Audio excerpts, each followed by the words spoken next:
Haleluya, haleluya. Sungguh kami bersyukur untuk pagi hari ini Tuhan. Terima kasih untuk kesempatan yang Tuhan masih berikan kepada kami. Kami boleh beribadah, kami boleh mengutamakan Tuhan lebih dari segala apapun yang akan kami kerjakan pada hari ini Tuhan.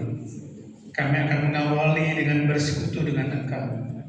Kami percaya Tuhan, bukan secara kebetulan kami boleh beribadah pada pagi hari ini. Setiap rencana apapun dalam kehidupan kami berjalan sesuai dengan proses Tuhan.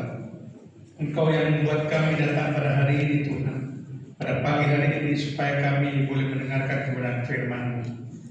Roh Kudus berikan kepada kami pengertian-pengertian baru, pewahyuan ilahi, bahkan pembukaan rahasia firman-Mu Tuhan.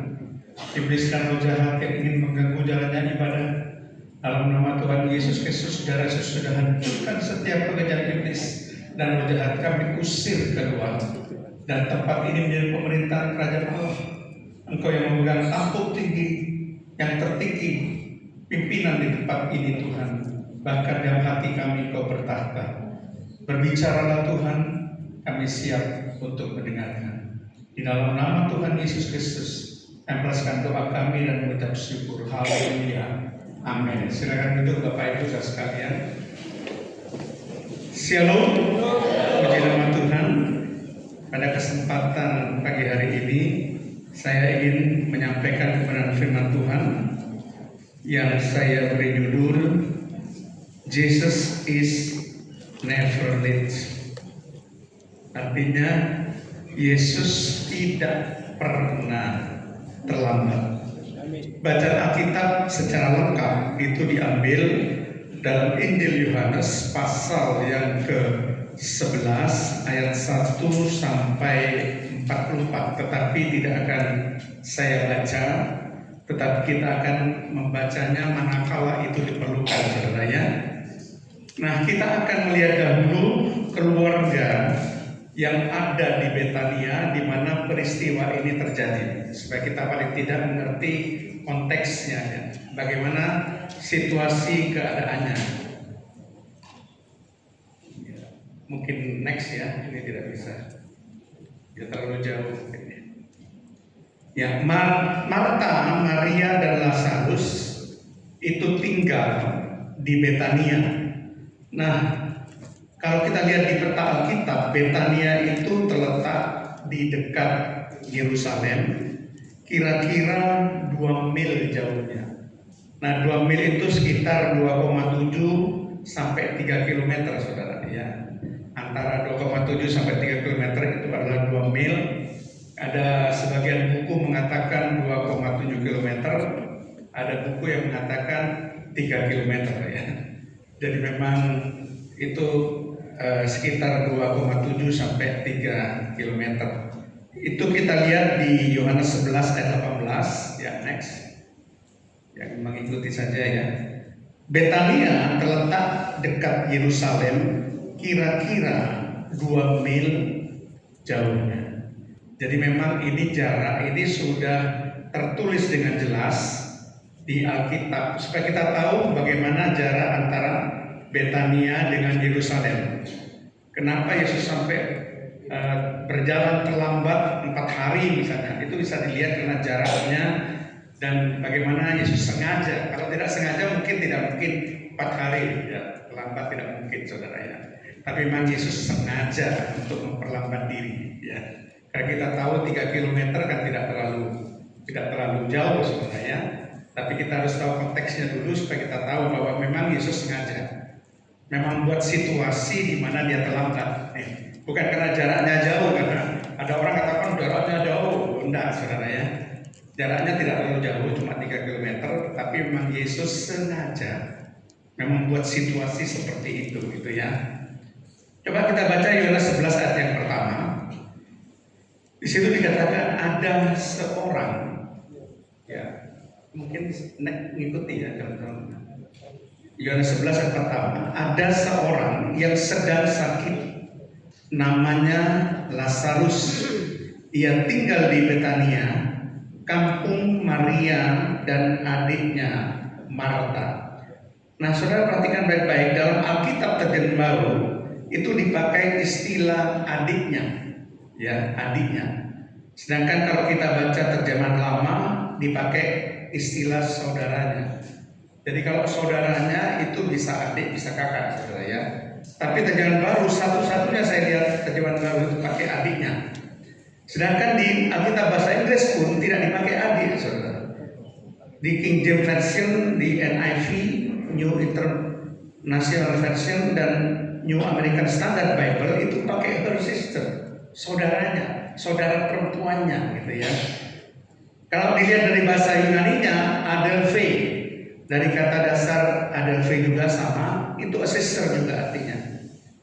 Dalam terjemahan lain selain terjemahan baru tidak pernah disebutkan sebagai adik, tetapi sebagai saudara perempuan. Ini perlu saya jelaskan supaya kita bisa melihat arti sebenarnya. Nah, ayat ini juga menyebutkan kampung Maria dan Marta. Nama Lazarus di sini tidak disebut. Kemungkinan Lazarus adalah yang bungsu, sehingga namanya tidak terlalu diperhitungkan dalam kepemilikan. Nah, masalahnya sekarang adalah Maria dan Marta. Yang mana jadi kakak, yang mana jadi adik. Kalau terjemahan baru dikatakan yang menjadi kakak itu adalah Maria, ya. Kemudian adiknya adalah Marta. Itu terjemahan baru. Karena tadi kita sudah baca ayatnya, adiknya itu Marta. Nah, coba baca di dalam Yohanes 11 ayat ke-5. Ini terjemahan baru, diulangi lagi di sini supaya kita tahu.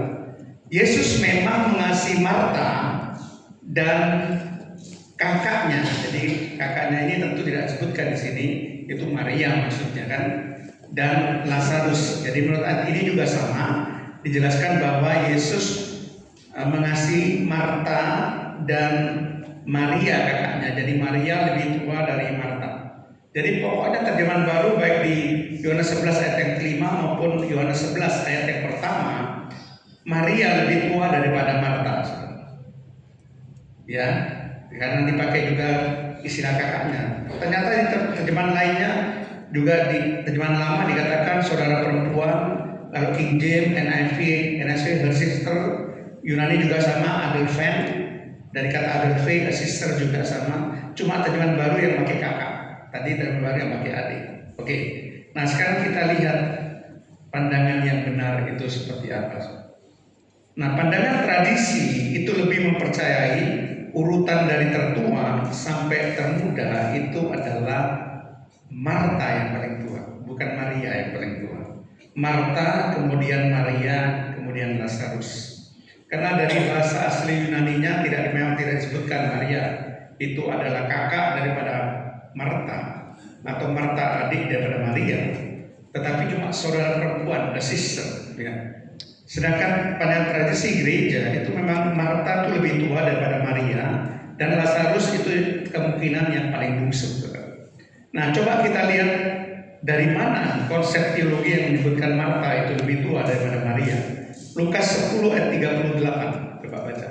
Ya, di sini dikatakan, ketika Yesus dan murid-muridnya dalam perjalanan, tibalah ia di sebuah kampung seorang perempuan yang bernama Marta. Jadi kampung seorang perempuan yang bernama Marta menerima Yesus di rumahnya, di rumah Marta. Jadi di situ Yesus diterima di rumah Marta. Nah, kemungkinan dalam hal ini Marta adalah pemilik rumah, pemimpin keluarga yang dituakan atau yang paling tua dan yang memegang tanggung jawab yang paling besar. Makanya dia dikatakan Yesus diterima di rumah Maria. Yesus diterima di rumah Lazarus enggak, tapi Yesus diterima di rumah Marta. Biasanya itu kepala keluarga, orang yang paling bertanggung jawab, ya, pemimpinnya. Marta dan Maria lah yang mengabari Yesus bahwa Lazarus yang Yesus kasih itu sakit. Ya, jadi ini cuma sekedar pengetahuan saja tadi antara Marta dan Maria. Kalau lihat dari tafsiran teologis, memang lebih cenderung ke Marta yang lebih tua. Kalau saudara perhatikan, Marta itu seksi sibuk, ngurusi semuanya, saudara. Ya ketika terjadi itu Maria kan cuma duduk diam di kaki Yesus, tapi Marta yang ngurusi semuanya. Pokoknya segala urusan diurus oleh Marta.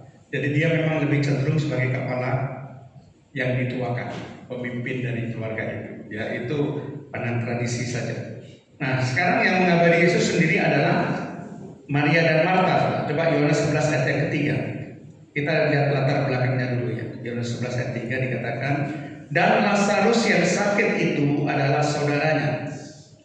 Kedua perempuan itu, maksudnya Marta dan Maria, mengirim kabar kepada Yesus, Tuhan, dia yang engkau kasihi sakit. Nah, kita renungkan sekarang bahwa ketika Marta dan Maria memberi kabar pada Yesus, Lazarus tidak mati. Itu masih sedang sakit, belum mati. Karena dikatakan, Tuhan, dia yang engkau kasihi itu sakit. Jadi Lazarus keadaan ketika diberi kabar Yesus itu oleh Maria Marta itu belum mati, sekali lagi belum mati, ya masih sakit kondisinya. Dan ini sumber yang dapat dipercaya, ya jadi artinya sumber yang paling dekat, sumber utama, karena yang memberi kabar kakak-kakaknya daripada Lazarus, yaitu Marta dan Maria. Nah perhatikan, ternyata apa yang terjadi saudara? Yesus datang ke Betania ketika Lazarus sudah mati dan berbau, karena sudah dikubur selama 4 hari. Dan Marta serta Maria menganggap Yesus datang terlambat. Hal ini tampak dari ucapannya. Kenapa judul ini saya berikan? Supaya kita membenarkan sebetulnya terlambat enggak sih Yesus itu. Ya, perhatikan baik-baik ya. Marta dan Maria menganggap sudah terlambat, saudara. Sesuai dengan Yohanes 11 ayat 21. Di situ dikatakan, maka kata Marta kepada Yesus, Tuhan, sekiranya engkau ada di sini, saudaraku pasti tidak akan mati. Ini ucapan dari Marta mengatakan, Tuhan, engkau sudah terlambat, saudaraku sudah mati. Tidak ada gunanya engkau datang karena Lazarus sudah mati. Demikian juga Maria sama. Yohanes 11 ayat 32. Ini fakta-fakta dulu ya. Yohanes 11 ayat 32 dikatakan begini. Setibanya Maria di tempat Yesus berada dan melihat dia, tersungkurlah ia di depan kakinya dan berkata kepadanya, Tuhan, sekiranya engkau ada di sini, saudaraku pasti tidak mati. Nah, ucapan Maria juga sama dengan Marta.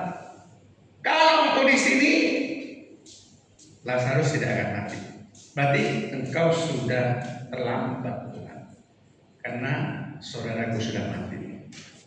Nah, jadi kita ada kesimpulan saudara. Dalam kisah Lazarus, mungkin kita menganggap bahwa Yesus terlambat datang untuk menolong. Tapi benarkah demikian menurut pandangan Allah? Mari kita selidiki dengan teliti satu persatu. Nah ini intinya, tadi cuma intermezzo supaya tahu situasinya, latar belakangnya kenapa Maria dan Marta itu menganggap Yesus datang terlambat. Tetapi saya berani memberikan satu judul pada pagi hari ini. Yesus tidak pernah terlambat. Sekalipun menurut manusia, menurut Marta dan Maria sudah terlambat. Dan logika memang kita nggak bisa menyalahkan Marta dan Maria, saudara. Ketika Yesus datang, memang Lazarus sudah mati. Ketika Yesus datang, Lazarus sudah dikubur, bahkan 4 kali. Logika manusia tidak salah mengatakan Yesus terlambat, tapi kita harus berpandangan dengan persepsi Allah. Ya, sudut pandang Allah itu yang paling penting, saudara. Bukan sudut pandang manusia. Benarkah memang Yesus terlambat? Mari kita lihat. Yang pertama, saya akan membahas 3 saja. Yang pertama, momen itu ya diklik dulu situ ya. Terus ada lagi. Oke. Sekarang yang pertama, momen di mana bagi kita menganggap terlambat, tetapi bagi Yesus adalah ketepatan waktu. Renungkan baik-baik. momen di mana bagi kita menganggap terlambat, tetapi bagi Yesus apa saudara? Ketepatan waktu. Ya. Perhatikan baik-baik bahwa Yesus itu memiliki perspektif waktu yang berbeda dengan kita. Itu jelas, saudara. Perspektif waktu Yesus itu tidak sama dengan perspektif kita. Apa yang kita lihat sebagai keterlambatan sesungguhnya adalah bagian dari waktunya yang sempurna. Kita anggap terlambat, tapi bagi Yesus enggak. Aku memang tidak terlambat. Aku memang sengaja memperlambat itu. Karena ada hal yang lebih penting yang mau dia lakukan, yaitu supaya Allah dimuliakan. Ya. Jadi dalam kisah Lazarus, saudara, Yesus mengatakan bahwa sakitnya Lazarus adalah untuk menyatakan kemuliaan Allah. Coba baca, benarkah demikian? Yohanes 11 ayat 4, perhatikan. Makanya saya katakan Yesus tidak terlambat, karena memang itu adalah ketepatan waktu bagi Yesus untuk bertindak. Ketika Yesus mendengar kabar itu, ia berkata, penyakit itu tidak akan membawa kematian, tetapi akan menyatakan kemuliaan Allah. Sebab oleh penyakit itu anak Allah akan dimuliakan. Jadi tujuan utama, saudara, tujuan utama tindakan Yesus adalah supaya Allah dimuliakan. Supaya kemuliaan Allah itu dinyatakan, itu tujuan utama. Jadi artinya bagi Yesus nggak terlambat itu, bagi kita mungkin terlambat, menganggapnya terlambat. Bagi Yesus enggak. Itu ketepatan waktu di mana dia harus bertindak sesuai dengan waktunya yang sempurna, saudara ya. Jadi penundaan Yesus bukanlah kelalaian. Yesus tahu bukan lalai, karena semua peristiwa yang terjadi itu sebetulnya ada dalam kendali Yesus. Yesus mengerti satu persatu apa yang akan terjadi. Jadi semuanya sudah dalam pantauan Yesus, semua dalam kendali Yesus, semua sudah dipegang. Yang terjadi itu sudah ada semuanya di dalam pemikiran Yesus ini. Jadi ini merupakan bukan kelalaian, melainkan bagian dari rencananya yang sempurna untuk memuliakan dirinya dan mendatangkan kebaikan yang lebih besar. Saya mau tanya pada saudara, andai kata Yesus datang tepat waktu ya, kemudian dia disembuhkan, Lazarus, orang tidak akan terlalu takjub, saudara.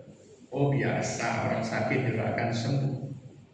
Tapi saya mau tanya, kalau ada orang mati dikubur 4 hari sudah berbau, tiba-tiba dibangkitkan, tidak ada seorang pun yang tidak akan memuji Allah.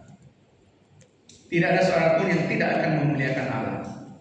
Karena tidak ada manusia yang bisa membangkitkan orang yang sudah mati 4 hari, tidak ada. Itulah sebabnya kenapa Yesus katakan, aku berbuat demikian supaya kemuliaan Allah dinyatakan. Supaya Allah itu dimuliakan, saudara ya. Jadi saudara perhatikan baik-baik, ini yang penting. Tindakan Yesus yang menunggu hingga Lazarus mati dan dikuburkan menghilangkan semua keraguan bahwa mukjizat itu memang sungguh-sungguh terjadi dan itu benar-benar memang berasal dari kuasa ilahi. Siapa yang bisa menyangkal? Gak ada. Kenapa Yesus sampai menunggu dan sengaja dia memperlambat kedatangannya? Kalau dia gak menunggu, saudara, 3 km itu cepat, saudara. Jaraknya tadi kan saya jelaskan dulu konteksnya. 3 km dijalani gak sampai 1 hari sudah sampai, saudara. Tapi karena dikatakan Yesus sengaja menunggu, itu supaya memang betul-betul supaya Lazarus mati. Nah, di sini supaya orang tidak pernah berpikir lain bahwa ini betul-betul mujizat, ini betul-betul kuasa Allah. Tidak mungkin ada pilihan lain, tidak ada lagi, saudara. Nah, di situ Allah akan dimuliakan. Yesus itu akan dimuliakan. Itu tujuannya. Bagi Yesus tidak terlambat karena semua dalam kendali Yesus. Semua peristiwa itu ada dalam kendali Yesus. Karena saya katakan, bagi kita mungkin kita anggap terlambat, tapi bagi Yesus itu tidak terlambat. Tapi ketepatan waktu dia bertindak sesuai dengan waktunya yang sempurna, saudara. Nah, ini saudara harus mengerti baik-baik ya. Coba kita lihat ya. Yohanes 11 ayat yang ke-6 tadi ya. Kita belum selesai membaca, buktinya gini. Yohanes 11 ayat ke-6 dikatakan begini. Namun setelah didengarnya bahwa Lazarus sakit, perhatikan, ia sengaja tinggal 2 hari lagi di tempat di mana ia berada. Sengaja. Bukannya cepat-cepat dikabari Maria Marta, sakit ayo cepat datang. Enggak. Dia sengaja tinggal 2 hari lagi. Saudara perhatikan baik-baik. Jadi tindakan Yesus satu persatu perhatikan. Itu sesuai dengan proses dan rencananya. Tidak pernah Yesus mengikuti kemauan Marta dan Maria. Maunya sih begitu dikabari Yesus langsung datang ke sana mendoakan yang sembuh. Tapi Yesus enggak sengaja. Nah itu saya katakan karena ada satu maksud yang lebih tinggi, yaitu supaya pemulihan Allah dinyatakan. Amin saudara. Supaya Allah dimuliakan. Ya, itu maksudnya. Pertanyaannya adalah mengapa Yesus menunda 2 hari lagi baru dia pergi ke Betania, sehingga ketika Yesus sampai di Betania, Lazarus sudah mati dan sudah dikubur selama 4 hari. Ini pertanyaan yang seringkali diajukan kepada saya ketika saya membahas ini, saudara. Kok harus 4 hari? Apakah ada angka istimewa di angka 4 ini? Tidak, saudara. Tapi Alkitab itu selalu punya dasar. Kenapa harus 4 hari? Yesus baru datang ke Betania, saudara ya. Karena waktu 4 hari itu punya makna penting. Saudara renungkan ada 2 hal penting yang perlu saudara pahami untuk mengerti ini. Yang pertama adalah dalam tradisi Yahudi, roh orang mati dianggap masih melayang di sekitar tubuh itu selama 3 hari. Dan pada hari keempat baru lenyap, saudara. Itu tradisi Yahudi. Jadi kalau 3 hari roh orang yang mati itu masih ada di sekitar tubuh. Ya. Andai kata ya Yesus membangkitkan Lazarus 3 hari, nanti dianggap oh Lazarus gak mati, itu masih mati suri. Rohnya masih ada itu, tinggal masuk lagi mati. Jadi kewibawaan daripada Allah, kemudian Allah itu menjadi berkurang. Tidak ada lagi yang dibanggakan karena oh mati suri biasa itu. Sebetulnya dia belum mati karena orang bisa alasan begitu. Tapi kalau sudah 4 hari, ini tidak lagi orang bisa mempertanyakan. Karena itu tradisi cuma 3 hari roh itu ada sekitar tubuh. Hari keempat baru lenyap. Jadi kalau itu bangkit betul-betul mujizat. Tidak ada pikiran lain lagi. Hal yang kedua, saudara, waktu 4 hari adalah waktu yang dalam budaya Yahudi dianggap sebagai titik pasti kematian total, di mana mayat sudah mulai membusuk. Maka dikatakan mayat Lazarus itu sudah membusuk karena 4 hari. Titik pasti kematian total itu hari keempat. Jadi kalau mayat membusuk bangkit, tidak ada yang bisa meragukan lagi kalau itu mujizat. Tidak ada. Tidak ada yang meragukan lagi kalau itu adalah Allah yang bertindak, bukan manusia. Itu sebabnya kenapa Yesus menunggu sengaja sampai dia terlambat 4 hari. Jadi saudara, kesimpulannya adalah justru dalam keterlambatan menurut kita, kemuliaan Allah dinyatakan secara sempurna. Amin. Dalam keterlambatan kita, saudara akan makin memuliakan Tuhan. Menurut saudara akan terlambat, tapi Tuhan bertindak menolong saudara, engkau pasti akan makin memuliakan Tuhan. Engkau pasti akan Tuhan luar biasa. Coba tidak terlambat, dia biasa-biasa, saudara. Karena tidak terlambat kan, jadi biasa. Bagi saudara keterlambatan, tapi bagi Tuhan kemuliaan Allah. Maka saya katakan kecepatan waktu itu yang penting. Tujuan akhir dari segala proses yang kita alami adalah untuk kemuliaan nama Allah. Jadi kalau Tuhan itu menolong saudara, itu menolong tepat pada waktunya, bukan waktu saudara. Ingat baik-baik. Kalau Tuhan menolong saudara itu tepat pada waktu Tuhan. Supaya apa, saudara? Supaya kemuliaan Allah itu dinyatakan. Ya, supaya kemuliaan Allah itu dinyatakan. Jadi kesimpulannya, Allah tidak pernah terlambat untuk menolong. Dia bertindak tepat, mengatur waktunya yang sempurna untuk tujuan kemuliaannya. Dengan Yesus tidak pernah ada kata terlambat. Dia adalah Allah atas permulaan yang baru. Dia juga Allah atas kesempatan yang kedua. Dan dia juga Allah atas akhir yang baik. Semua kalau itu sudah bertindak sesuai waktunya, semua akan berakhir dengan baik. Termasuk peristiwa Lazarus itu. Kenapa saya katakan akhir baik? Bagaimana akhirnya? Kumpul lagi tidak Lazarus sama Marta Maria? Akhirnya kumpul lagi. Karena Lazarus dibangkitkan. Bagi kita ini terlambat, aku sudah terlambat, sudah tidak ada harapan lagi, terlambat sudah mati. Yesus katakan, oh enggak, aku tidak pernah terlambat. Aku bertindak dengan waktu. Itu ketepatan waktu, saudara ya. Jadi itu sebabnya mari kita mulai belajar hal yang baru. Ya, saya berikan satu kalimat supaya sekarang ini dipatri dalam hati saudara dan pikiran saudara. God is never early. God is never late. He is always right on time. Tuhan tidak pernah terlalu cepat. Tuhan juga tidak pernah lambat. Dia selalu tepat waktu. Tanamkan itu, saudara. Ketika saya meminta pertolongan pada Tuhan, sekalipun sekarang belum ada tindakan Tuhan, Tuhan belum bertindak, tapi pikiran saudara sekarang pikir, Tuhan, Engkau punya kendali atas waktu, Engkau punya kendali atas situasiku, Engkau tahu kapan Engkau bertindak, dan pada saat itulah waktu yang tepat. Amin. Kadang-kadang kita ini terlalu menghakimi Tuhan. Dianggap kita terlalu lama Tuhan bertindak. Lalu biasanya kita mulai mempertanyakan Tuhan. Itu yang pertama, masih ringan-ringan mempertanyakan Tuhan. Yang kedua, saudara, mulai menjauh dari Tuhan. Wes kak gereja-gerejaan, males aku. Wes berdoa minta tolong, tapi Tuhan tidak pernah bertindak. Itu yang kedua. Dan yang ketiga, yang paling tinggi, menghujat Tuhan.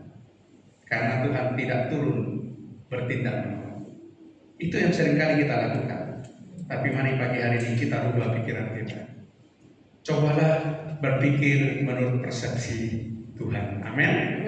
Persepsi Allah, bukan persepsi kita. Bertindak itu selalu standarnya adalah waktu Allah, bukan waktu kita. Jadi kalau bagi kita itu terlambat, ingat, Yesus tidak pernah terlambat. Dia bertindak tepat pada waktunya, supaya kemuliaan Allah dinyatakan. Karena tujuan akhir semua proses yang kita alami dalam hidup kita ini, semua proses yang kita alami, tujuan akhirnya cuma satu, supaya Allah dimuliakan. Itu aja. Ya, jadi saudara harus mengerti. Coba baca Pengkhotbah 3 ayat 11 bagian 4. Ini sudah sebetulnya kita sudah diberikan nasihat banyak, saudara. Ia membuat segala sesuatu indah pada waktunya, bukan waktu kita, waktunya, pada waktunya, pada waktu di mana dia harus bertindak. Jadi bukan waktu menurut keinginan kita, tapi pada waktunya di mana itu harus dikerjakan. Yesaya 55 ayat 8 dikatakan apa? Sebab rancanganku bukan rancanganmu, dan jalanmu bukanlah jalanku. Demikianlah firman Tuhan. Maunya kita ini biasanya Tuhan mesti mengikuti rancangan saya. Tuhan harus mengikuti jalan saya. Tuhan harus mengerti kehendak saya. Bukan kita mengikuti rencana Tuhan. Bukan kita menuruti jalan Tuhan. Karena jalan Tuhan tidak sama kok dengan jalan kita. Rancangan Tuhan tidak sama dengan jalan rancangan kita, saudara. Tapi kita memaksa Tuhan mengikuti kita, mengikuti apa yang kita inginkan, itu yang salah. Perhatikan Roma 8 ayat 28, terlalu banyak sebetulnya firman Tuhan sudah memberikan nasihat. Kita tahu sekarang bahwa Allah turut bekerja dalam segala sesuatu untuk mendatangkan kebaikan bagi mereka yang mengasihi Dia, yaitu bagi mereka yang terpanggil sesuai dengan rencana Allah. Ingat baik-baik, bukan terlambat, tapi tepat waktu. Untuk apa? Kebaikan kita. Segala sesuatu yang terjadi itu pasti ujung-ujungnya adalah untuk kebaikan kita. Seperti Lazarus kan, ujung-ujungnya kebaikan. Ya, jadi ingat baik-baik, itu yang pertama kan. Jadi momen di mana bagi kita menganggap terlambat, tetapi bagi Yesus adalah ketepatan waktu. Itu yang pertama. Yang kedua, saudara, momen di mana bagi kita menganggap terlambat, tetapi bagi Yesus adalah pelatihan iman. Yang pertama bagi Yesus adalah ketepatan waktu. Bagi Yesus yang kedua yang dianggap kita anggap lambat itu pelatihan iman. Ya. Coba baca Yohanes 11 ayat 14 sampai 15. Yohanes 11 ayat 14 sampai 15 dikatakan begini. Karena itu Yesus berkata dengan terus terang, Lazarus sudah mati. Tetapi ini saudara, perhatikan, syukurlah aku tidak hadir pada waktu itu. Sebab demikian lebih baik bagimu, supaya apa saudara? Kamu dapat belajar percaya. Marilah kita pergi sekarang kepadanya. Perhatikan saudara, supaya kamu belajar percaya. Ketika bagi kita itu menganggap terlambat, tapi bagi Yesus itu tidak terlambat. Supaya engkau belajar percaya kepada. Saya mau tanya pada saudara, ketika saudara menghadapi problema masalah yang saat ini mungkin belum terselesaikan, Yesus cuma katakan, belajar percaya pada. Belajar percaya. Artinya saudara, jangan putus asa. Jangan kehilangan pengharapan sekalipun belum ada tindakan daripada Tuhan. Tapi belajar tetap percaya kepada Tuhan. Amin. Belajar percaya. Nah, Allah menggunakan keterlambatan menurut kita untuk membangun kualitas iman kita. Itu tujuannya. Supaya iman itu boleh revival, bangkit. Supaya dibangun, saudara. Iman boleh dibangun.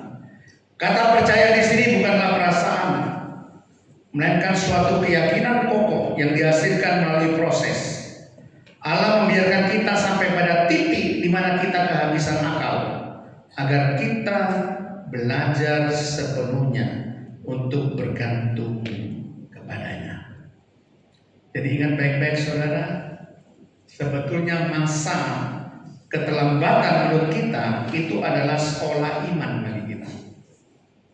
Yang menurut kita terlambat itu adalah masa sekolah iman, di mana iman kita ditempa, percaya kita ditempa oleh Tuhan. Apakah kau masih percaya kepadaku?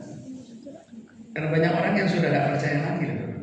Saya lihat banyak orang Kristen ketika Tuhan tidak menolong, dia sudah percaya lagi. Sudah percaya lagi. Karena menurut kita sudah terlambat, sudah terlalu lama Tuhan tidak bertindak.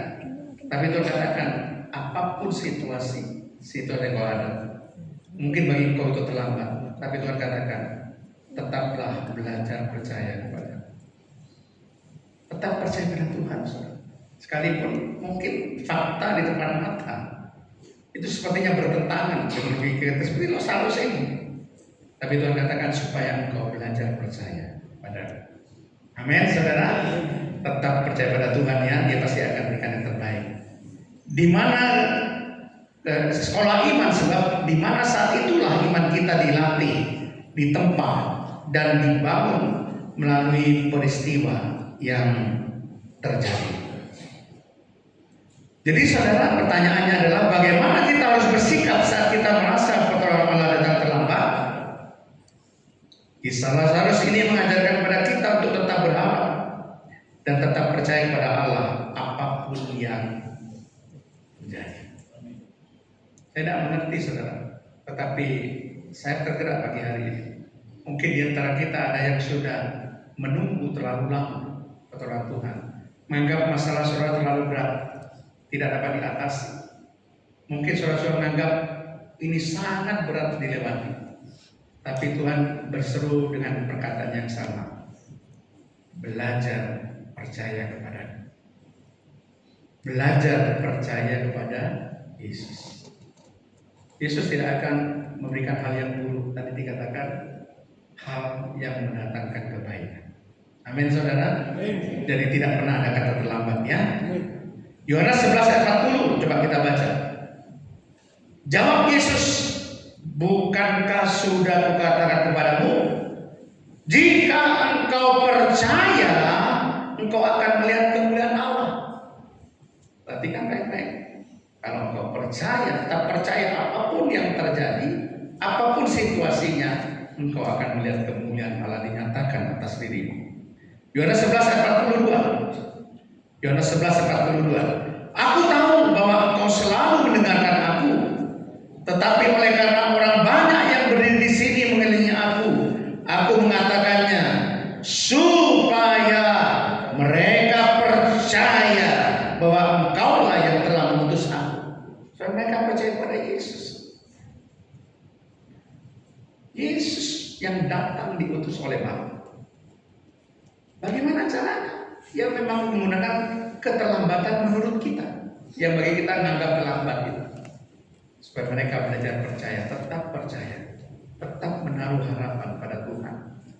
Ya, tetap tidak putus asa, tapi bersandar, mengandalkan Tuhan, bergantung pada Tuhan. Maksudnya begitu. Nah, Yesus dalam kemahatauannya sebenarnya ia sudah tahu dan memantau peristiwa yang terjadi, serta memegang kendali penuh atas waktu dan menguasai situasi yang ada. Ia ingin melatih iman Marta dan Maria serta para murid-muridnya. Ya, jadi maksud saya begini saudara. Apa yang dilakukan Yesus, sebenarnya Yesus sudah tahu. Dia adalah Allah yang Maha Tahu. Yesus sudah memantau peristiwa yang akan terjadi dan dia memegang kendali penuh atas setiap waktu. Dan dia menguasai situasi yang ada, yang akan terjadi. Dia sudah tahu. Semua dalam pantauan Tuhan kok. Semua yang terjadi dalam hidup kita itu ada dalam pantauan Tuhan, ada dalam kendali Tuhan. Tuhan tahu apa yang terjadi nanti. Dia tahu. Nah, dia tinggal kapan dia harus bertindak. Dia sudah menguasai, mengendalikan semua yang terjadi dalam hidup saudara. Dia Maha Tahu saudara. Dia mengerti semuanya. Jadi kadang-kadang kita yang bereaksi dan memberi respon yang tidak benar. Padahal semua yang terjadi dalam hidupku Tuhan itu ada dalam kendali Tuhan. Tuhan ngerti betul apa yang terjadi dalam hidupku. Semua situasi ada dalam tangan Tuhan. Tuhan punya kendali atas waktu. Dia punya kuasa penuh atas situasi yang ada. Perhatikan kenapa saya katakan itu. Perhatikan apa yang dikatakan Yesus. Kau bisa tahu. Sebenarnya Yesus sudah tahu kok apa yang terjadi di Lazarus, ya. Yohanes 11 ayat 11 coba perhatikan. Yohanes 11 ayat 11. Demikianlah perkataan Yesus, dan sesudah itu ia berkata kepada mereka, Lazarus saudara kita telah tertidur, tetapi aku pergi ke sana untuk membangunkan dari tidurnya. Ini istilah Yesus dengan satu metafora bahwa Lazarus akan tertidur, maksudnya Lazarus akan mati, ya. Dan dia akan datang membangunkan. Itu metafora Yesus. Ayat 13 itu penjelasannya. Yohanes 11 ayat 13. Tetapi maksud Yesus ialah tertidur dalam arti mati. Sedangkan sangka mereka Yesus berkata tentang tertidur dalam arti biasa. Jadi Yesus tahu nggak kalau Lazarus akan mati? Terus katakan maksud Yesus itu tertidur dalam arti mati. Tapi maksud orang-orang tertidur dalam arti biasa. Maka tidak heran kalau Yesus ditertawakan, saudara, karena mereka punya persepsi sendiri, bukan persepsinya dari Yesus. Nanti ya maksud saya. Jadi kadang-kadang kita ini loh, lebih memakai persepsi kita daripada persepsi Yesus. Maksud Yesus tertidur itu mati. Memang berarti Yesus sudah tahu kalau Lazarus akan mati. Sudah tahu, bukan tidak tahu. Ya, coba Yohanes 11 ayat 17, perhatikan. Maka ketika Yesus tiba, didapatinya Lazarus telah 4 hari berbaring di dalam kubur. Atau dia datang ke Betania, didapati Yesus sudah dikubur 4 hari. Perhatikan ayat 23 yang dikatakan Yesus kepada Marta itu apa? Kata Yesus kepada Marta, saudaramu akan bangkit. Jadi kesimpulannya adalah Yesus tahu Lazarus itu pasti mati. Tapi Yesus punya rencana bahwa dia akan membangkitkan Lazarus. Jadi semua itu dalam kendali Tuhan. Segala situasi yang terjadi, kondisi yang terjadi ada dalam kendali Tuhan. Amin, saudara. Supaya apa? Supaya kita belajar percaya, saudara. Tetap percaya pada Tuhan, apapun yang terjadi, tetap percaya kepada Tuhan. Belajarlah percaya pada Tuhan. Sekalipun situasi sesulit apapun, ingat, situasi yang kau hadapi itu ada dalam kendali Tuhan. Situasi yang kau sedang hadapi itu semua dalam pantauan Tuhan, tidak luput daripada pengetahuan Tuhan. Amin. Yang ketiga, yang terakhir, momen di mana bagi kita menganggap terlambat, tapi bagi Yesus adalah pengungkapan identitasnya. Jadi dia harus mengungkapkan siapa dirinya, identitas. Makanya dia menggunakan keterlambatan menurut kita, ya, supaya dia bisa nyatakan identitasnya. Yohanes 11 ayat 25 sampai 26. Jawab Yesus, apa saudara? Akulah kebangkitan dan hidup. Barang siapa percaya kepadaku, ia akan hidup walaupun dia sudah mati.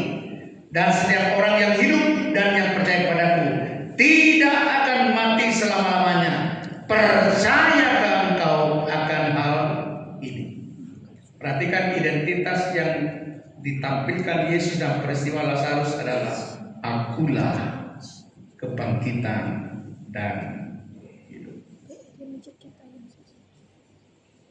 Inilah yang ditekankan pada Maria, Marta, dan murid-murid Yesus. Supaya mereka tahu Yesus itu mampu membangkitkan. Dia punya kuasa karena dia memang Allah. Hanya Allah yang bisa membangkitkan orang mati. Ya. Jadi sebetulnya Yesus ingin mengatakan bahwa Yesus adalah sumber hidup yang kekal. Yesus adalah penguasa atas kematian dan alam maut. Yesus memiliki otoritas ilahi atas kematian. Itu yang ingin Tuhan ungkapkan. Jadi saudara percaya pada pribadi yang sangat luar biasa, yang tidak dipunyai oleh pribadi yang lain. Yesus yang saudara percaya itu Yesus amat sangat luar biasa. Dia sanggup membangkitkan orang mati. Dia sumber hidup yang kekal. Dia penguasa atas kematian dan alam maut. Dan dia punya otoritas atas kematian. Perhatikan Wahyu 1 ayat 17b sampai 18. Lalu berkata, jangan takut, aku adalah yang awal dan yang akhir dan yang hidup. Aku telah mati, namun lihatlah, aku hidup sampai selama-lamanya, dan aku memegang segala kunci maut dan kerajaan maut. Ini yang otoritas Yesus yang luar biasa. Pemegang segala kunci maut, kerajaan maut itu siapa? Bukan iblis, saudara, bukan. Pemegang segala kunci maut dan kerajaan maut itu Yesus. Karena dia yang berkuasa atas kematian. Dia yang berkuasa atas maut, saudara. 1 Korintus 15 ayat 54b sampai 55. Maka genaplah firman Tuhan yang tertulis, maut telah ditelan dalam kemenangan. Hai maut, di manakah kemenanganmu? Hai maut, di manakah sengatmu? Tidak ada kematian bisa mengalahkan Yesus. Tidak ada kematian bisa menahan Yesus di kubur, nggak bisa. Yesus bangkit dengan kehendaknya sendiri. Dia satu-satunya yang tidak taruh kepada maut. Tidak ada orang kedua, pribadi kedua tidak ada. Satu-satunya yang tidak taat kepada Allah itu cuma Yesus. Manusia lain, nabi lain tidak ada. Tidak ada. Cuma Yesus. Perhatikan 1 Timotius 6 ayat 16 supaya saudara tahu. Dialah satu-satunya, sekali lagi, satu-satunya yang tidak takluk kepada maut, bersemayam dalam terang yang tak terhampiri. Seorang pun tidak pernah melihat dia, dan memang manusia tidak dapat melihat dia. Baginya lah hormat dan kuasa yang kekal. Amin. Jadi saudara ingat baik-baik. Ini penting. Yesus ingin memberitahukan kepada saudara siapa dia sebenarnya. Dia adalah kebangkitan dan hidup. Dia adalah sumber daripada hidup yang kekal. Dia pemegang otoritas atas kematian dan maut. Jadi orang yang dengan pribadi demikian, identitas demikian, itu identitas yang amat sangat hebat. Sebetulnya kita nggak perlu takut kok berjalan di dunia ini. Kita punya Yesus yang luar biasa. Amin saudara. Identitas yang luar biasa. Iman kita itu berakar pada siapa Yesus. Jadi pengenalan akan identitas Allah bukan pada situasi yang sedang kita alami. Ingat baik-baik. Ketika kau mengalami situasi, imanmu jangan dilandaskan pada situasi itu, tapi landaskan pada siapa Allah, siapa Yesus yang kau percaya itu. Makanya ada orang-orang kalau lihat ada masalah dikatakan jangan lihat masalah, lihatlah kepada Allah. Itu maksudnya iman kita daripada identitas Yesus, ya, bukan pada masalahnya. Nanti ya, masalah boleh besar, tapi tetap selalu Yesus lebih besar. Identitasnya sangat luar biasa. Sekalipun Lazarus sudah mati dan berbau, tetapi Yesus mampu untuk membangkitkan Lazarus, karena Yesus adalah kebangkitan dan hidup. Ya. Kemudian perhatikan identitas yang lainnya yang sempat disinggung oleh Marta. Yohanes 11 ayat 27 dikatakan begini. Jawab Marta, ya Tuhan, aku percaya bahwa Engkaulah Mesias, Anak Allah, Dia yang akan datang ke dalam dunia. 4 identitas disinggung dalam peristiwa Lazarus dan diungkapkan di sini. Yang pertama, akulah kebangkitan dan hidup. Yang kedua, Yesus adalah Mesias. Yang ketiga, Yesus adalah anak Allah. Yang keempat, Yesus yang akan datang kembali. Ini luar biasa. Melalui peristiwa-peristiwa yang terjadi, ada maksud Tuhan supaya kau makin percaya kepada Dia. Kau harus tahu identitasnya. Semakin kau tahu kenal siapa Yesus, semakin kau percaya kepada Yesus. Semakin kau tidak akan takut, semakin kau tidak akan khawatir karena kau tahu siapa identitas Yesus yang sebenar. Menghadapi masalah besar, kau akan katakan Yesusku lebih besar.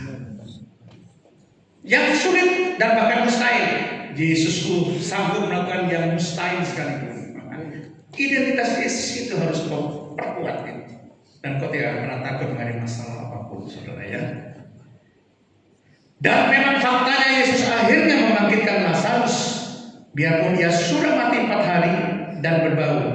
Jadi kesimpulannya, Yesus tidak pernah terlambat. Sekali lagi, Yesus tidak pernah terlambat.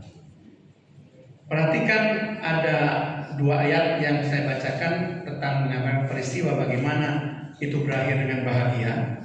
Yohanes 11 ayat 39, supaya akhir kisah Lazarus itu saudara bisa tahu kebahagiaannya.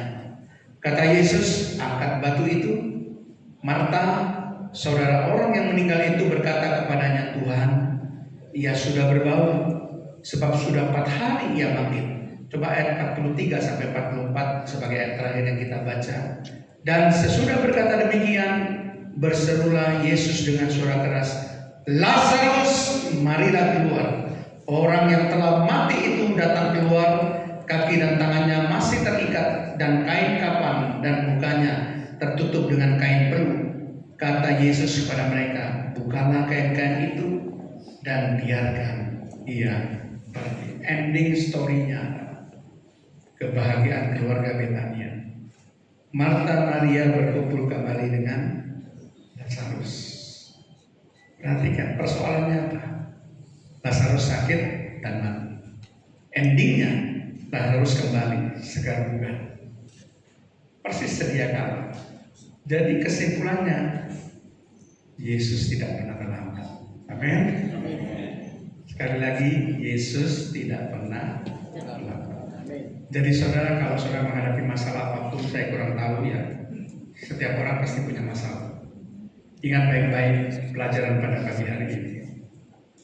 Apapun yang terjadi, mungkin berapapun waktunya saudara alami, mungkin kau masih dalam penantian pertolongan Tuhan. Tanamkan dulu dalam pikiran saudara, Yesus tidak pernah terlambat. Yesus tidak pernah terlambat. Kalau bagi kita seperti terlambat, Yesus pasti bertindak tepat waktu. Pasti tepat pada waktu itu. Aku yakin dan akan imanku kepada Yesus. Perhatikan baik-baik saudara, ingat baik-baik, Yesus tidak pernah terlambat. Kalaupun itu terjadi, Yesus ingin supaya saudara belajar tetap percaya pada Yesus. Sekalipun kau belum mendapatkan pertolongan, tapi tetaplah kata Yesus, belajar percaya padaku. Tetaplah menaruh harapan padaku. Tetaplah mengandalkan aku, kata Yesus. Karena itu yang Tuhan inginkan, supaya kau tetap belajar percaya pada Yesus. Dan perhatikan, tanamkan identitas Yesus dalam hatimu. Siapa dia sebenarnya? Dialah kebangkitan dan hidup. Dia sumber hidup yang kekal.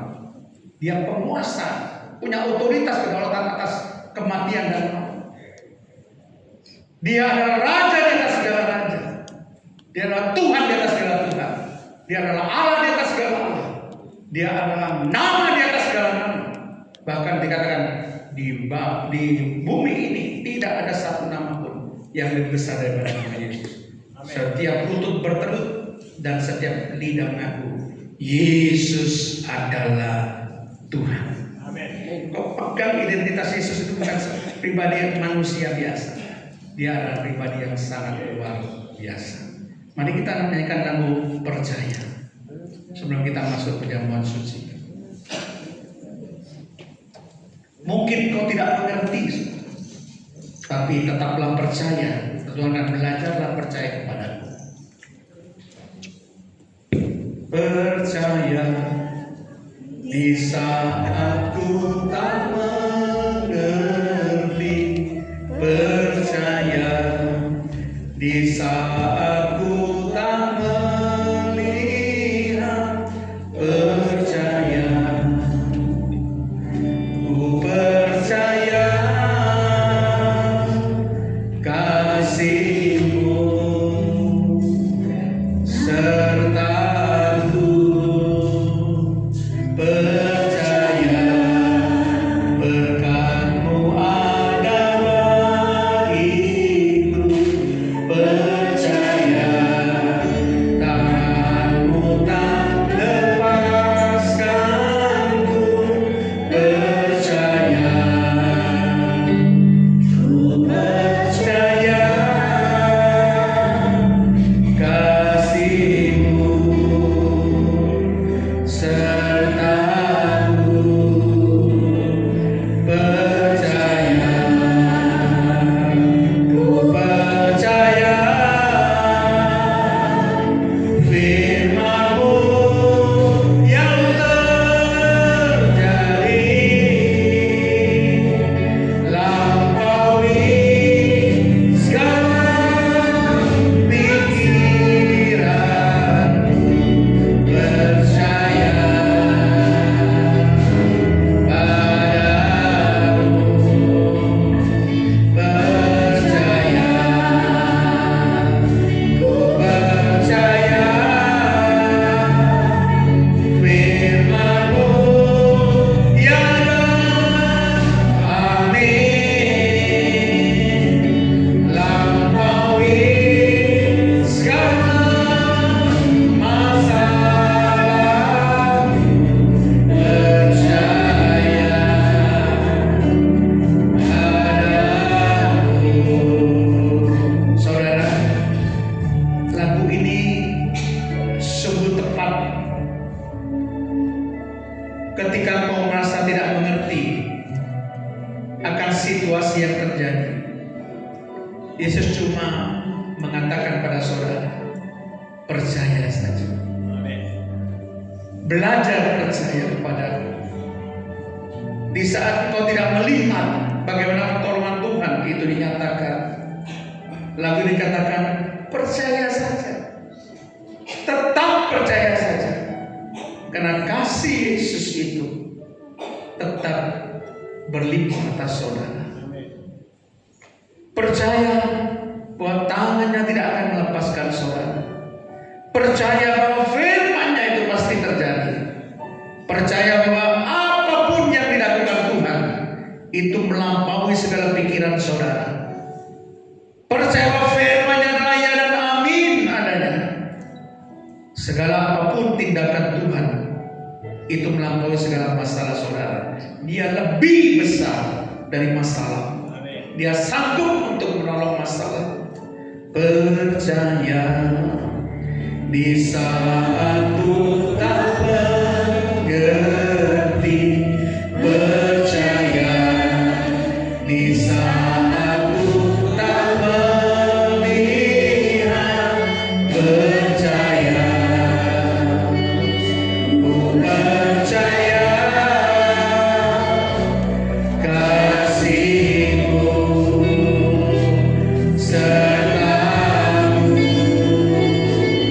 percaya berkat-Mu ada bagiku, percaya tangan-Mu tak lepaskanku, percaya, percaya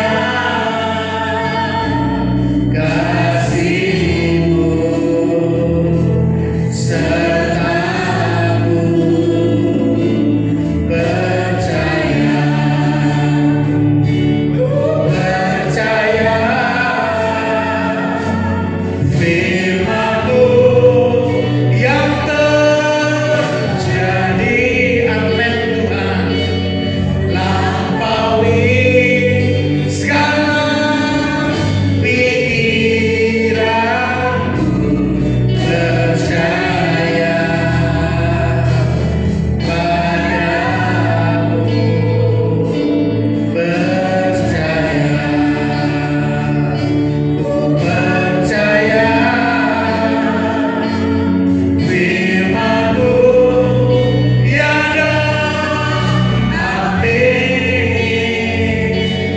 lampaui segala masalahmu, percaya padamu. Saudara, saya cuma memberikan satu nasihat. Tetaplah belajar percaya kepada Tuhan. Situasi apapun yang ada dan sedang saudara hadapi, sebentar kita akan bersekutu dengan tubuh dan darah Yesus. Roti dan anggur sudah ada di depan kita. Di dalam nama Bapa, Putra, dan Roh Kudus, dalam nama Tuhan Yesus Kristus, berkati roti ini Tuhan, berkati anggur ini. Roti dan anggur yang sudah diberkati dalam nama-Mu bukan lagi roti dan anggur biasa, tapi ada kuasa yang besar di balik roti dan anggur ini Tuhan. Kalau kami percaya kepada-Mu, maka mujizat akan terjadi. Kemuliaan Allah akan dinyatakan bagimu, dan kau akan menerima pertolongan Tuhan seperti keluarga Lazarus. Tuhan, ampuni dosa-dosa kami.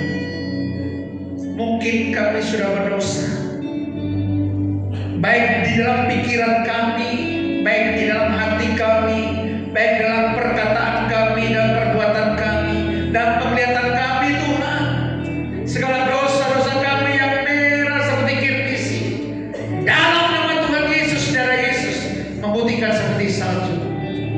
Biarpun dosa-dosa kami merah seperti kain kesumbar, dalam nama Tuhan Yesus, darah Yesus memutihkan bersekutu dengan tubuh dan darah, dan mujizat boleh terjadi pagi hari ini. Terpujilah nama-Mu Tuhan. Dalam nama Tuhan Yesus Kristus, kami belaskan doa kami dan ucap syukur. Haleluya. Amin. Yesus, Yesus, Yesus, ku berseru. Yesus, Yesus, ku panggil nama-Mu.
Jangan makan dulu, dengarkan firman Tuhan.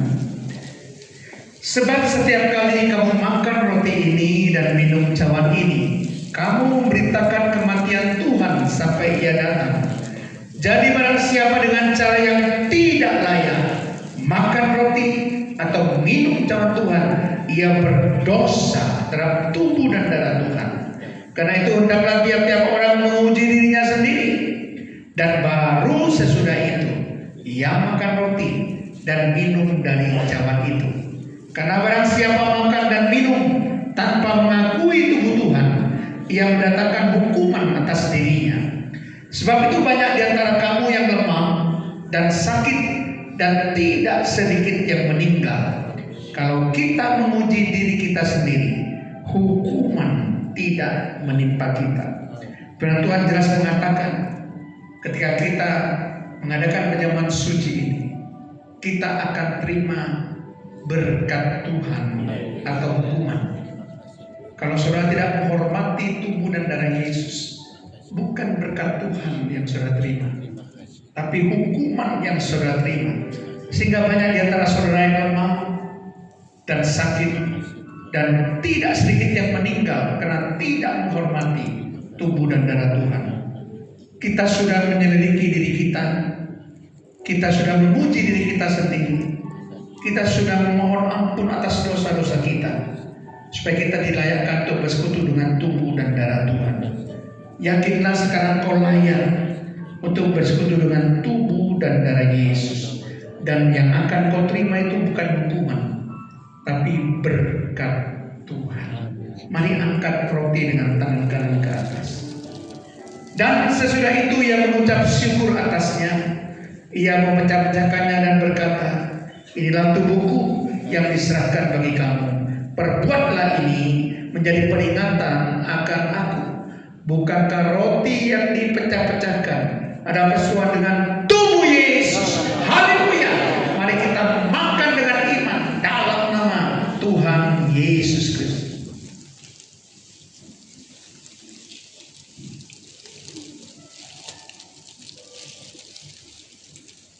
Terima kasih. Terima kasih. Angkat cawan. Demikian juga yang mengambil cawan sesudah makan lalu berkata, cawan ini adalah perjanjian baru yang dimateraikan oleh darahku. Perbuatlah ini setiap kali kamu meminumnya, menjadi peringatan akan aku.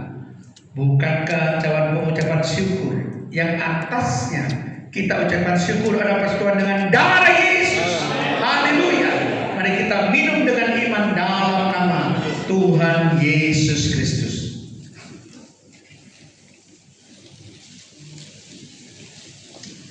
Kami mengucap syukur Tuhan atas karya salib-Mu. Kami sungguh percaya bahwa berkat penebusan Engkau sudah kami terima pada saat ini. Yang sakit dalam nama Yesus sembuh. Yang di dalam persoalan masalah apapun Tuhan berikan jalan keluar. Yang lemah Tuhan akan kuatkan. Bahkan yang terikat kuasa gelap Tuhan akan lepaskan Tuhan.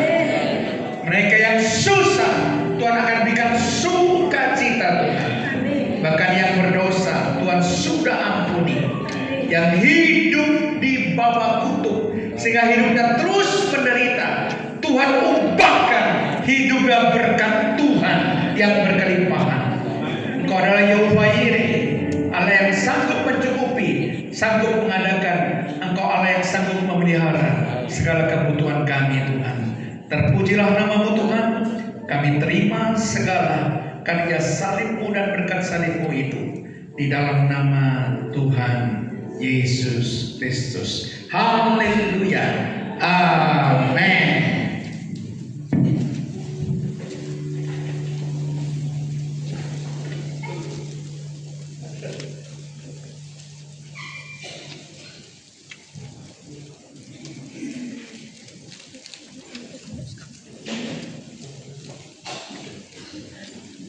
Puji nama Tuhan, kita sudah menerima kebenaran firman Tuhan. Sebentar lagi kami akan memberikan persembahan. Kita doa untuk persembahan. Terima kasih Tuhan untuk kesempatan Tuhan hari ini. Bila supaya kami memberikan persembahan, berkati supaya persembahan ini boleh digunakan Tuhan untuk pekerjaan Tuhan di tempat ini. Dan nama Tuhan boleh dipermuliakan melalui apapun yang kami tabur di tempat ini Bapa. Terima kasih Yesus, kami bersyukur untuk berkat ini. Kami percaya Engkau Allah yang luar biasa, Engkau yang menjaga setiap kami. Dalam nama Tuhan Yesus, kami serahkan waktu kami hanya ke tangan-Mu saja. Haleluya. Amin. Pujian syukurku, ku naikkan kerajaan Tuhan. Bagiku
Ya, terima kasih atas persembahan yang sudah saudara berikan ya. Tuhan akan membalas dengan berlipat kali ganda. Bersama Bapak Gembala, pengurus dan jemaat tempat ini juga mengucapkan terima kasih kepada Pak Yo yang sudah memberkati kita dengan firman Tuhan yang sangat menguatkan dalam pagi hari ini ya. Mungkin saudara hari ini mengalami pergumulan, mengalami beban berat, menanti-nantikan janji Tuhan dalam hidup saudara. Tetap percaya ya saudara ya. Tuhan tidak pernah terlambat ya. Semua ada di dalam tangan Tuhan ya. Tuhan Yesus kuasanya mengatasi segala persoalan saudara ya. Tetap percaya, tetap beriman ya. Pertolongannya akan tepat pada waktunya bagi saudara ya. Biar memang menjadi kekuatan dalam hidup kita ya, yang sudah menanti-nantikan janji Tuhan. Juga terima kasih kepada Pak Yo yang sudah melayani kita dengan perjamuan suci pada pagi hari ini. Kiranya Tuhan berkati Pak Yo, keluarga dan pelayanannya dimanapun Pak Yo berada, nama Tuhan dipermuliakan. Kita akan melihat jadwal ibadah sepekan di tempat ini saudara ya. Pada hari Rabu masih tanggal 31 masih ada libur ya, ibadah masih libur.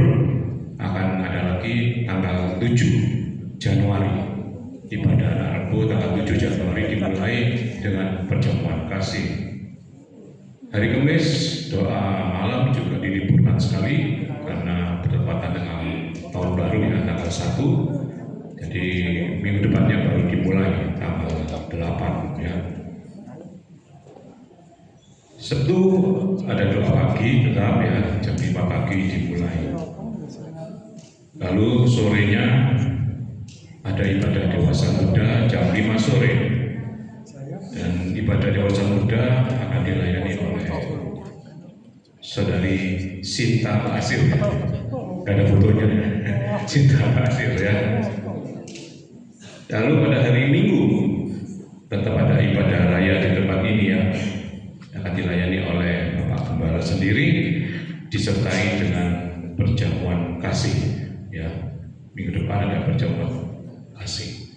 Ini adalah jadwal ibadah sepekan di tempat ini saudara ya. Mungkin ada video klip Natal? Ada? Ada ya. Kita minggu lalu sudah merayakan Natal di tempat ini ya. Bersyukur Tuhan sudah menolong semuanya. Sekarang kita akan sama-sama membaca B12. 1. Melayani satu sama lain dengan kasih Kristus. 2. Tolong menolong. 3. Suka mengalah. 4. Suka memaafkan. 5. Sabar dan rukun. 6. Lemah lembut. 7. Hidup suci. 8. Bekerja dengan setia. 9. Rajin. 10. Jujur. 11. Sopan. 12. Berbuat segala sesuatu yang baik untuk memuliakan Tuhan. Filosofi pelayanan. Bentar. Multimedia, filosofi pelayanan dulu.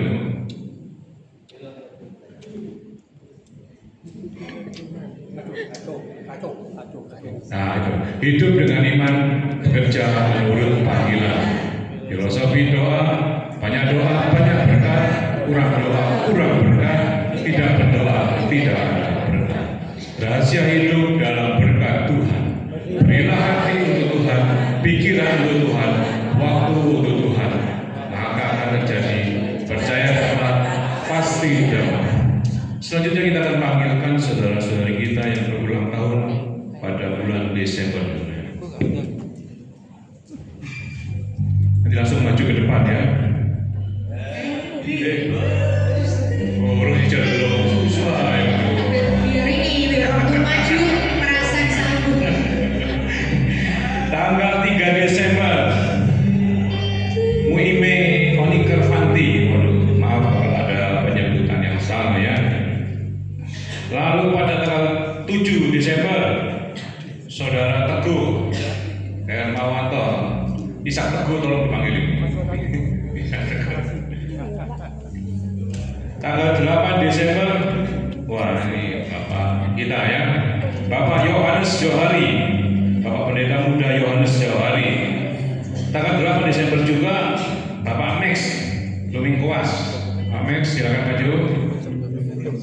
Ini masih kelihatan muda ya, masih 50 tahun ini Pak Max. Selanjutnya tanggal 11 Desember